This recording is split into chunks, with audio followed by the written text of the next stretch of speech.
What's up, Steelers fans? I want to take you through some of the highs and lows of Kenny Pickett's performance from Sunday night against the Dolphins using the All-22 tape here.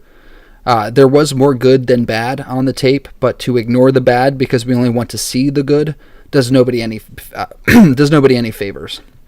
Now, I certainly suffer no delusions that Kenny Pickett nor anyone even loosely affiliated with the Steelers organization gives a damn what I have to say. But surely the coaches aren't ignoring the bad, so it would be irresponsible for us as fans to do anything else.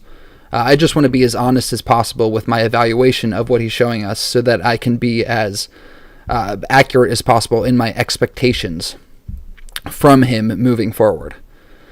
So as this first play here was halfway through the second quarter, the 30-yard hookup to Pickens on the left sideline. It was the first big play from the Steelers offense. And the defense, Miami's in a cover 2 sky defense here. And what that is they're showing a single high, a cover 1 look pre-snap. Their other safety usually would be around here. He's rotated up into the box to support the run. And that's something that a lot of defenses are doing against the Steelers this year because they haven't shown consistently the ability to go over the top, to take the top off of defenses. So teams haven't gotten burned focusing on the run and selling out to stop the run. And until Kenny's arm is able to do that, to burn them for not respecting his arm, then they're going to continue to key on Najee. And people have ripped on Najee, saying that he's a wasted pick. Slow down with that, with the offensive line that he's had his whole career, really. And especially what they're doing with him this year, where they don't really respect the over-top game at all. They can just key on him all day. What kind of success do you expect him to have in that situation? But on this play, he's going to look for Pickens up the left sideline. As I said, this is in the cover 2 sky. This cornerback's going to bail out to the deep zone to replace that other safety that was up in the box here. So there you have your 2 deep zones. There's your 5 underneath guys. There's the typical look you're expecting from a cover 2 defense. Now, some people have said that this is a busted coverage, and that's why this play was successful. I don't really think this is a busted coverage. I just think that it's a great job by the rookie of diagnosing a defense and attacking it at its weakest point. In the cover 2, this hole in here between the deep zone and the underneath guy, that's called the honey hole. And Kenny's just going to drop it right in there. He's going to put a fantastic touch pass that this underneath guy can't get to. He's going to dart it enough that this other guy over top can't get turned around and insinuate himself into the play in time. And Kenny's just going to put a great throw right into that hole, drop it in the bucket. As you can see, he even shades on the outside part of Pickens' body. So even if that safety were to try to make a play, or the cornerback filling in for the safety, even if he were to try to make that play, that he'd have to go through Pickens' body to do it. That's a very well-placed ball. Great throw, great catch, great pickup. As you can see here, the dude, his job is just bail out and get depth. So, I mean, and his back is to where this ball is going. That would have been a very tough play for him to make. That's not a busted coverage. That's just a great throw and a great catch. This next play, I think this is the Deontay run after the catch, or is this the seam ball to Freiermuth? Yeah, this is the seam ball to Freiermuth. As you can see, this is a cover 2 man spy defense, and that means you have these 2 deep halves, the 2 safeties. Underneath, you have man coverage. That's where the man part comes from, and the spy. That's this guy right here. His only job in this play is to lurk right underneath, and if Kenny were to try to step up and run with the ball, his job is to snuff that out. So, as I said, this ball is going to end up going up the seam to Freiermuth, and at the time that this ball is released, Freiermuth's body is still completely covered by the defender, and that's a backup safety there, 21 row. But even still, Kenny makes the throw because he's looking at the back of the dude's helmet and he's looking at Freiermuth's eyes. So he knows that my guy has a better chance to adjust and make this play than their guy. And that's exactly what happens. He puts it in a play where his guy has a better chance than the other guy. And as good as the throw was, 10 times better catch. Because you see where this ball is placed, you probably couldn't have placed that much better at all. In fact, it looks a little bit like the throw that Ben made to Freiermuth in the Vikings game. that fell incomplete. If there was another safety over top coming down on him, he could have knocked that out. Could have been a very similar situation, but just drops that in perfect. You see, as he's going to make the play, the defender already has a grab of him. This could have been pass interference had it not been completed. Obviously, you don't need to go down that road, and I'm glad that we don't have to be begging for flags. Just a fantastic catch. And if I move this back a little bit, you can see out here on this side, Pickens, he could have attacked the honey hole again. He's got a little bit of a separation there. He could have went right there with the ball. Instead, he's going up the seam to Freiermuth, and that's probably a lower percentage throw than the throw he could have made to Pickens. But the dude just has so much faith in Pat Freiermuth's hands, his catch and traffic ability, that's his go-to guy. Like Juju used to be Ben's guy. Pat's going to be the safety blanket for Kenny here. This one is the Deontay run after the catch over the middle. And while I'm at it, people want to talk about the Steelers don't use the middle of the field. It's all Matt Canada's fault. Every single play that the Steelers and any offense runs, there's at least one route going across the middle of the field. Generally, if the passer isn't utilizing those routes, that's a different conversation. That's not Matt Canada's fault because Kenny Pickett isn't throwing the ball over the middle of the field. Obviously, we just saw him do it on the last play to Freiermuth. You're going to see him do it again here. So I'm kind of sick of hearing about the Steelers, people talking about the Steelers using the middle of the field. A, they do. B, everyone and their sister has been talking about that for over 2 years now. So kind of come up with your own thoughts. Don't just regurgitate what you've heard other people on Twitter say. So there are valid criticisms to be had of Matt Canada. The middle of the field usage is not one of them. And by the way, in this game, scheme was not the problem. Offensive scheme. There's popcorn things here and there, execution, killing drives with interceptions, but the scheme was not the overarching problem with this game. So as we start to run this play here, you'll see the two deep zones over the top. This is another cover 2-man under. And these dudes underneath, they're all playing man coverage. You can tell because their eyes are watching the guys they're covering. If they were playing zone, their eyes would be all watching the quarterback, reacting to what he's up to.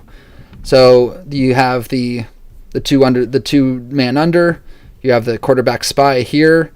This guy's covering Najee. And then these guys are all manned up. And then this guy should be manned up on Deontay, but he has such off coverage, as they all do, really. He's just going to take this underneath route, take what the defense gives him, take the profit, and Deontay makes a fantastic play here to juke around Xavier Howard there, one of the better corners in the league, and get the first down, but more importantly, get out of bounds. As you can see, there's 40 seconds left in the game at this point. If you were tackled inbounds, especially without getting to that first down marker, they would have run out 15, 20 seconds. It would have been fourth down after they spiked it. A do-or-die situation. Obviously, the next play did end up being the game ender with an interception, but a fantastic job of Deontay by getting to the sideline, getting that clock stopped, getting the first down, living to fight another day. Okay, this is the first interception that Pickett threw. Not the first one. The first one to Claypool was, dude just stepped on the back of Claypool's shoe. He fell down. Could have been a flag thrown, but they were talking about it on the broadcast. I don't think there was any knee-to-knee involvement. I think the guy just stepped on the back of his shoe, and that should have been a penalty because the ball was not in the air yet. So, things get missed both ways. That's just football. You don't want to be, after the game, whining about one play that should have gone your way but didn't. An offense has 50 to 100 plays. The Steelers' defense was out there for 100 plays against the Cincinnati season opener. But if any one of those 50 to 100 plays went a different way, we could have been talking about a different outcome. So this is just going to be a cover 2. You see the 2 deep guys. Oh, no, this isn't cover. This is a cover 1 robber. So they're showing a cover 2 pre-snap. You see the safety here. Then you have your off coverage. These guys underneath. It looks like a classic cover 2 situation. But after the snap, the free safety is going to roll up. Or is that the strong safety? That's probably the strong safety. He's going to roll up top, whereas this free safety here, he's going to roll down under into a robber roll. He's just going to lurk. And what Pickett sees, and these guys are underneath zones here. And you can tell that, again, because they got their eyes on the quarterback. You see, watching the quarterback. And here's where Kenny's about to throw this ball here. You see he's looking at Deontay. He sees Deontay's got some separation from this guy, but he's not seeing the whole field. He's not looking at this guy who's just lurking there waiting to make a play, waiting for him to make a mistake. And he does, and the defender makes him pay for it. Just undercuts the route, jumps that. He's in zone coverage, so he's just watching his eyes. So he can jump this route, and Deontay, not really a great effort at trying to come back on the ball or, break up that play or make a tackle. Not great from Deontay. Rookie mistake from the kid, but it's one that he shouldn't be making again. He seems like a smart kid. I don't think he's going to make that same mistake again. Looking at it from the other angle, this is what he was looking at when he made that throw. Deontay separating from his guy underneath, but he didn't see the guy over top, and he just makes a play. Those guys on the other side get paid too, and sometimes they come out on top. Okay, this last one, the game-ending interception before the snap. Again, two deep safeties. These guys underneath, they're not quite in as much off coverage, but they've got an extra guy up into the box. Let's see what he's going to end up doing. He's just covering Najee. So these guys are all in man coverage underneath the two deep zones.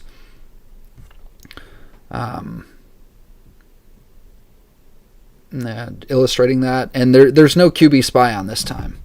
The Dolphins had been spying him almost this entire drive. That's probably why Kenny thought that he didn't have any room to run with it. Maybe he saw this guy here who was working on Najee and thought, oh, he's coming for me. So I have to do something with this ball. They noted on the broadcast it looked like Kenny had about 20 yards to run with the ball. And you see here, this dude's not catching him. This dude's got his back turned. He's worried about Najee. So he did have space. But I'm not sure what he was seeing down here that made him want to throw this ball. Oh, there it is. Deontay puts his hand up. What he's saying is, look at all this space I have here. I have a step on him. I have a half step on him. Put this ball anywhere over here towards the back of the end zone. Put it on this pylon. Even if I don't catch it, this dude has no chance of catching it. So if Pickett puts this throw deeper, then Deontay has the only chance to make a play on the ball. Again, this is a first down play. Incomplete pass stops the clock. Live to fight another day. He could have taken 3 more shots. They have about 20 seconds at this point. Instead, he said he expected Deontay to come back on that ball. I don't know what he's seen from Deontay that would have made him expect that, because it's not something Deontay does very well. And in fact, he shows another pretty poor effort to try to get back on this ball and insinuate himself into the play. So as Pickett starts to roll here, you see this dude's not going to catch him. This dude's got his back turned, worried about Najee. All this space here he has to work with. And as you see this here, the safety, that was the deep safety. He's rolling down because he sees that Pickett has all that room. So now that he's rolling down, Kenny does have a one-on-one situation. And again, as I was saying, this is Deontay. This is his defender. He's got all this room to work with, and because the defender can't go through Deontay's body to get to the ball without it being a penalty. Kenny puts a ball anywhere over here. It's either incomplete pass, touchdown, or pass interference in the end zone. Put the ball at the 1. Instead, he throws it short, expecting his guy to make an adjustment on the ball. Deontay doesn't. The other guy does. And again, not really any effort at all. He takes half a step towards the dude. But the whole time the ball's in the air, you see it. He's looking back at the ball. He knows it's coming for him. He needs to make an adjustment and come back on this shit. But he doesn't. Both of these interceptions, I put more on Deontay than I put on the quarterback. That's just, I don't like to see that from my wide receivers. I need to see more effort from him going forward.